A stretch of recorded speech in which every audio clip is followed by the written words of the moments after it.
É, então, o que era? Tá vendo? Eu não podia ter saído desse assunto. É, ele foi e falou: existem 4 nobres verdades irrefutáveis. Primeira, o sofrimento existe. Isso é real.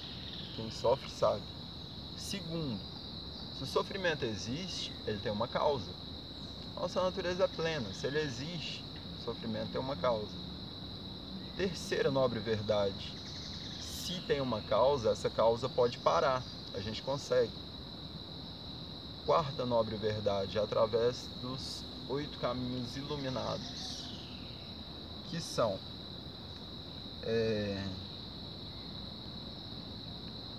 a compreensão correta, que eu acredito tem a ver com o elemento terra, né, que é a gente saber olhar o que está em volta, saber que a gente se nutre da luz, que é o que vem de cima, mas que a compreensão vê o que está em volta. Isso me lembra de um salmo que diz quando Jesus, que o Senhor serve um banquete numa mesa farta, o cálice está transbordando, serve esse banquete na frente do inimigo da pessoa. E muitos acreditam que é quando os crentes vão subir ao céu, os outros vão ao inferno e vão lá pegar o banquete do céu, mas aí eles não veem o que está escrito depois. É certo que a bondade e a misericórdia reinarão em todos os dias da minha vida. É esse o cristianismo. Coríntios 13 também é bem interessante para quem interessar. Então, é a compreensão correta, o pensamento correto, a fala correta, fala iluminada, compreensão iluminada, vai tudo do nome que a pessoa quiser dar. A fala deve conter verdade, compreensão, coragem, prestação de serviço. E depois da fala, a gente percebe que essas 8 coisas se dividem em 3, que é a intenção, a atitude e a meditação, que é a conexão com a essência. Então é compreensão, pensamento, fala, ação, meio de vida correto, esforço correto, atenção correta e concentração correta. Então, ele não aponta o caminho, não fala esse é o caminho. Esse cara, ele ajudou muita gente, e quando ele faleceu, perguntaram para ele: como que foi? O que você encontrou quando você se iluminou? Porque ele fundou, aliás, ele não fundou esse sistema, mas depois, através dele, fundaram um sistema que se chama iluminismo. Aí ele foi e falou: quando você encontrou a iluminação, o discípulo dele perguntou para ele quando ele estava no leito de morte: quando você encontrou a iluminação, o que tinha lá? Ele foi e falou: nada. Aí ele foi e falou: mas você falou que você se encontrou com um ser de luz, que não sei o que. O que é que ele transmitiu para você, que você levantou e falou: agora eu estou iluminado? O que é que ele contou para você? Aí ele: nada. Aí ele foi e falou: mas como assim? Você tá brincando com a gente? A gente viveu a vida inteira aqui do seu lado, você fala que não é nada? Eu fui e falei: olha, a gente vive num mundo de sonhos. Eu manifestei ensinamentos de sonhos para seres de sonhos com problemas de sonhos. E foi então que os discípulos dele se reuniram e fundaram diferentes escolas para o iluminismo, porque para encontrar a essência, cada um tem um caminho, porque cada um está em um ponto. Então, ele falava uma coisa para um, para outro ele falava outra diferente. Jesus, quando ele estava aí pelas ruas da cidade, né, sentado a mesas com prostitutas, pastores humildes e cobradores de impostos, que chegou gente escandalizada, falando: o que você está fazendo aqui?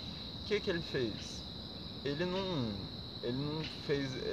Ele poderia emitir um som que resolvesse tudo, até onde sabe, pois ele disse, e tem razão em dizer isso, que ele e o Pai é um.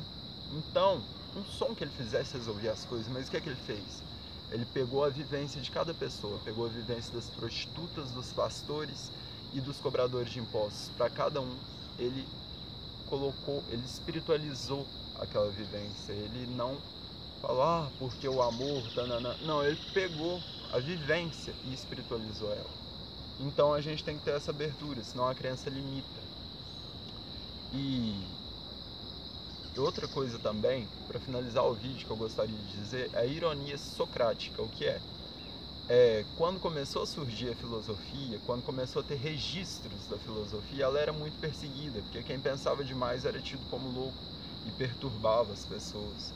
Aí, então surgiu a ironia socrática, que é um método que Sócrates se utilizou. Ele, ao invés de emitir a luz dele e se apegar às sombras que ela fazia, não. Ele começou a perceber a luz que tinha dentro de cada um. E aí, qual que é a ironia que ele usava? Ele tinha uma crença. Eu vou pegar algum exemplo de alguma crença depois. Mas, vamos supor, ele tinha uma crença, Deus existe. Então, e Deus é muito bom. A natureza também é muito boa. Aí ele ia conversar com alguém que acreditava em Deus, que acreditava que Deus é infinitamente bom, mas não acreditava que a natureza fosse boa. Aí o que ele falava? Ao invés de ficar, a natureza é boa, não, ele era adaptável, igual a água. E ele conseguia ver a luz de dentro das pessoas. Ele falava, você acredita em Deus? Pessoa, acredito. Você acredita que ele é bom? Acredito. Você acredita que ele criou tudo? Acredito. Então, ele criou a natureza? Criou. Então a natureza é boa, concorda? Essa é a ironia socrática. Então, aos cristãos, a todos que estão ouvindo, vocês gostaram da história do iluminismo, desse cristão que criou esse sistema? Pois é, na verdade ele não era um cristão, porque Cristo ainda não tinha vindo à Terra. Eu menti, eu estou usando de ironia socrática aqui. O que acontece? Esse cara, eu menti só o nome dele, porque, aliás, eu não falei o nome dele, mas o nome dele é Siddhartha Gautama. O iluminismo foi uma tradução que eu fiz da palavra, porque Buda não significa que é um deus que é adorado pelos budistas. Buda significa iluminado, a nossa natureza é iluminada. O budismo trabalha com 3 manifestações da vida que ele percebe e ele não se apega aos seus sistemas. As 3 são as seguintes: o mundo físico, brutal às vezes, que a gente consegue perceber com os nossos sentidos, visão, audição, tudo que a gente pode perceber. Esse é o mundo físico. Ele ensina muito pra gente, ele é a nossa escola. No meio desse mundo está um mundo sutil, que é o que às vezes a gente não pode ver dentro do outro, qual é a emoção que ele está tendo. O mundo físico pode estar com um sorriso, a pessoa está chorando por dentro, ou a pessoa está chorando no mundo físico, lá dentro ela está feliz, está satisfeita. Então, essa é a segunda manifestação. E tem o plano secreto. Esse plano secreto é o que? A gente não pode explicar nem para nós mesmos, porque é a essência que está por trás, que sente as emoções, que articula os pensamentos e tudo mais, mas não pode se dividir dela mesma para definir o que é. Então, é aí que está a nossa igualdade. As coisas devem apontar para essa natureza igual, que é onde vai ter evolução de todos os campos que a gente precisa, o campo do pensamento, o campo seja do que for. E mesmo o que é luz, porque Jesus disse, eu sou o caminho, a verdade e a vida. Mas ele é o caminho. A gente não deve pegar o fim do caminho, a chegada, e colocar assim para alguém e falar, olha, você tem que ter isso aqui, é isso aqui. Igual eu tava falando de espiritualidade para um amigo meu esses dias, ele falou, é muito bonito e tal, mas eu percebi uma coisa, você não fala de Deus.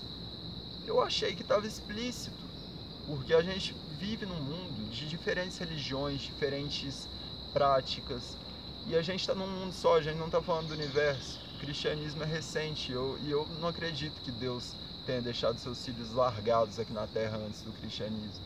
Não deixou nem nunca vai deixar. E eu tinha outras coisas para falar, mas tem que finalizar esse vídeo. Eu vou deixar para explicar por que eu faço esses vídeos num próximo vídeo.